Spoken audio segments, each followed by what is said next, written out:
जादुई जुड़वा बच्चे। सोमनाथ बहुत ही गरीब किसान था। उसकी जमीन बंजर थी, जिस कारण उसकी जमीन पर कोई भी फसल उगती नहीं थी, जिस कारण वो आए दिन परेशान रहा करता था। उसके सर पर बहुत सारा कर्ज लगा हुआ था, जिस कारण बहुत सारे कर्जदार उसे आकर चार बातें सुनाकर चले जाया करते थे। ऐसे ही एक सुबह सोमनाथ के घर एक कर्जदार आता है और वो कर्जदार सोमनाथ को पहले दो चार थप्पड़ लगाता है और उससे कहता है, सोमनाथ, तेरे पैसे देने की औकात नहीं थी तो पैसे लिए क्यों? धीरे धीरे 2 महीने हो चुके हैं, कब तक आएगा मेरा कर्जा? बोल।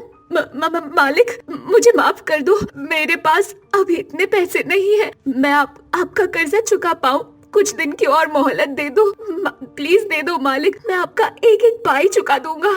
मोहलत देकर आज 2 महीने बीत चुके हैं, आखिर कब देगा मेरा कर्जा? मेरे पास और भी काम है, मुझे मेरे ही पैसे तेरे पास 36 बार चक्कर काट के मांगने पड़ते हैं। मालिक, मैं जानता हूँ, लेकिन अभी मेरे पास इतने पैसे नहीं है कि मैं आपके कर्ज को पूरा कर सकूं। बस कुछ दिन का और समय दे दो। मेरी जमीन पर खेती भी नहीं हो रही है, कोई फसल भी नहीं होती है, क्योंकि वो जमीन बंजर है, जिस कारण मैं बहुत परेशान हूँ। मालिक, थोड़ा सा रहम करिए मालिक। मैं तुझे सिर्फ 1 महीने का टाइम दूंगा। अगर इस 1 महीने में तूने मेरा कर्जा नहीं चुकाया तो मैं तुझे तेरे घर से और इस गांव से हमेशा हमेशा के लिए निकलवा दूंगा, समझा? मालिक, आप मुझे गांव से या फिर मेरे घर से मत निकलवाइए, मैं किसी तरह से आपके पैसे का इंतजाम करता हूँ मालिक। कर्जदार सोमनाथ को 4 बातें सुनाकर वहाँ से चला जाता है। सोमनाथ अकेले ही रहा करता था। घर में पैसे ना होने के कारण कुछ समय पहले उसकी पत्नी की किसी बीमारी से मृत्यु भी हो गई थी। तब से सोमनाथ अकेले ही अपना पालन पोषण कर रहा था। ऐसे ही एक दिन सोमनाथ जंगल की तरफ जा रहा होता है। तभी सोमनाथ को भूख लगती है। वो एक पेड़ से कुछ फल तोड़ता है और वहीं बैठकर खाने लगता है। तभी उस पेड़ का मालिक वहाँ आता है और सोमनाथ को फटकारते हुए कहता है, अरे ओ सोमनाथ, तेरे बाप ने इस पेड़ पर फल लगाए थे क्या, जो तू मुझसे बिना पूछे इस पेड़ के फल तोड़कर खाने लग गया? मुझे माफ करना, मुझे बहुत ज्यादा भूख लग रही थी, कई दिनों से कुछ खाया नहीं है, इसीलिए मैंने 2-4 फल तोड़कर खा लिए, माफ करना मालिक। अरे, जब पैसे कमाने की औकात नहीं है तो कहीं जाकर मर क्यों नहीं जाता? क्या फायदा है तेरे जीने का कि तू खुद के लिए 2 वक्त की रोटी भी नहीं खिला सकता? मालिक, अभी मेरा समय बहुत बुरा चल रहा है, जब भगवान चाहेंगे तो मेरे भी दिन अच्छे जरूर आएंगे, इतना भरोसा है मुझे अपने प्रभु पर। अरे, कहीं जाकर मर जा, वैसे भी गाँव में तू फालतू ही है। भगवान को अगर कोई चमत्कार करना होता अब तक तेरे लिए तो चमत्कार कर चुके होते। इससे बढ़िया तो ये है कि तू जाकर कहीं मर जा, समझा? इतना बोलकर वो पेड़ का मालिक वहाँ से चला जाता है।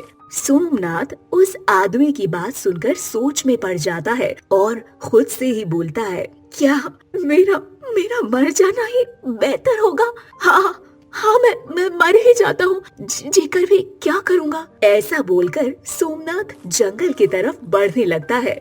वहाँ एक नदी होती है। वो उस नदी के सामने खड़ा हो जाता है और उस नदी में छलांग लगाने की सोच रहा होता है। सोमनाथ को तभी किसी बच्चे के रोने की आवाज आती है।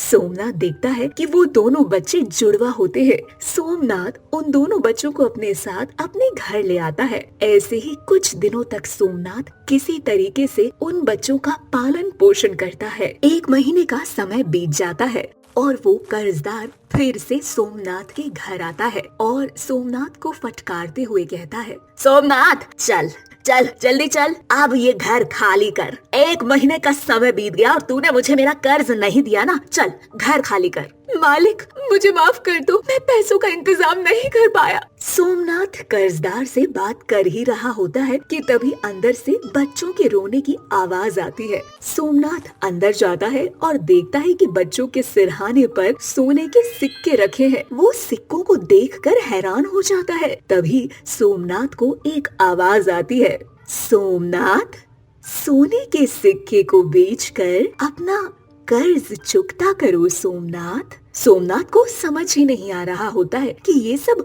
हो क्या रहा है, लेकिन वो अपना घर और उन बच्चों की सलामती के लिए उन सोने के सिक्कों को उठाता है और वो सोने के सिक्के उस कर्जदार को देता है। कर्जदार सिक्के लेके वहाँ से चला जाता है। सोमनाथ घर के अंदर आता है और उन बच्चों के सामने हाथ जोड़कर बैठ जाता है और भगवान से प्रार्थना करते हुए कहता है, ये क्या लीला है, हे प्रभु, मेरे सामने आप प्रकट हो और मुझे इस उलझन से बाहर निकाले। सोमनाथ इतना बोलकर प्रार्थना कर ही रहा होता है कि तभी उसके सामने भगवान जी प्रकट होते हैं और भगवान सोमनाथ से कहते हैं, सोमनाथ, तुम चिंता मत करो, मैं हमेशा तुम्हारे साथ हूँ।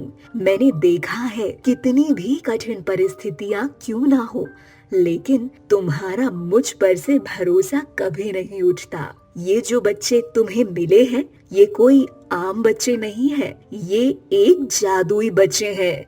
ये हमेशा तुम्हारी बुरी परिस्थिति हो चाहे अच्छी परिस्थिति हो, ये हमेशा तुम्हारे साथ रहेंगे। पहला बच्चा जरूरत पड़ने पर तुम्हें सोना देगा और दूसरा बच्चा तुम्हें हर मुसीबत से बचाएगा। प्रभु, क्या क्या सच में ऐसा होगा? हाँ सोमनाथ, सच में ऐसा है। ये जादुई जुड़वा बच्चे मैंने ही तुम्हें दिए हैं, लेकिन कभी भी इस जादू का गलत इस्तेमाल मत करना।